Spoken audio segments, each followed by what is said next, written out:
Hey English learner, how have you been? I hope you are doing well. Now in this video I am going to practice some kind of modal verb will.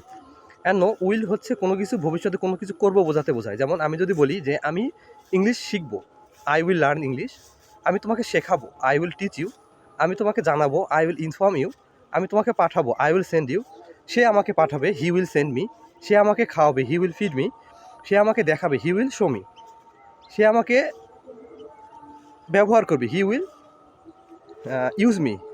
I think this is use, I think I make mistake, but don't worry about this. আমি তোমাকে শেখাবো, I will teach you. আমি ভিডিওগুলো দেখবো, I will watch this video. আমি তোমাকে জানাবো, I will inform you. And এগুলোর কিন্তু প্যাসিভ ভয়েস আছে। যদি আমি বলি যে আমি ইংরেজি শিখবো, I will learn English, English শেখা হবে, ইংলিশ উইল বি লার্ন। আমি তোমাকে জানাবো, আই উইল ইনফর্ম ইউ, তোমাকে জানানো হবে, you will be inform. You will be informed. এগুলো কিন্তু passive voice. You have to know passive voice. What is the passive voice? You have to know, because passive voice we are using every single day when we speak English. That's why you are learning this active voice. You are not practicing your passive voice. It won't help you, because 50% is active voice, 50% is passive voice. That's why you have to know how to make passive voice. যেমন আমি যদি বলি তোমাদের জানানো হবে, you will be inform. তোমাদের ডাকা হবে, ইউ উইল বি কট। মানে এগুলো কথা আমরা প্রতিনিয়ত বলে থাকি যে তোমাদের শেখানো হবে, ইউ উইল বি টট। তোমাদের দেখানো হবে, ইউ উইল বি শোন। তোমাদের পাঠানো হবে, ইউ উইল বি সেন্ড। তোমাদের পড়ানো হবে, ইউ উইল বি টট। মানে কে পড়াবে, কখন পড়াবে, এগুলো কিন্তু উল্লেখ নাই, যে তোমাদের পড়ানো হবে, ইউ উইল বি টট। আমি তোমাকে পড়াবো, আই উইল টিচ ইউ। তোমাদের পড়ানো হবে, ইউ উইল বি টট। আমি তোমাকে শেখাবো, আই উইল টিচ ইউ। তোমাকে শেখানো হবে, ইউ উইল বি টট। আমি তোমাকে খাওয়াবো, আই উইল ফিজ ইউ, অথবা I will treat you.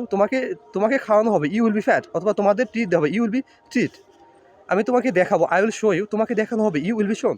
And you have to know practically how to make sentence is practically. You have to think, how can I learn this language practically? Because when you speak English, it is practical. This is not a conversational sentence. That's why you have to know practical thing. That's why I always try to make sentence with practically and active and passive. We need to speak both, because passive voice is very important when we speak English. That's why this is my first video, active and passive voice. I will try to make some kind of video it's passive, because passive voice is very important in our speaking English. That's why you have to know what is the passive voice. And I think this is enough for me in today's video, and I will show you something yesterday video, because yesterday I will talk you about passive voice. That's why you have to practice at least passive voice 6 times. 6 times is very important to speak English. Thank you so much for watching this video.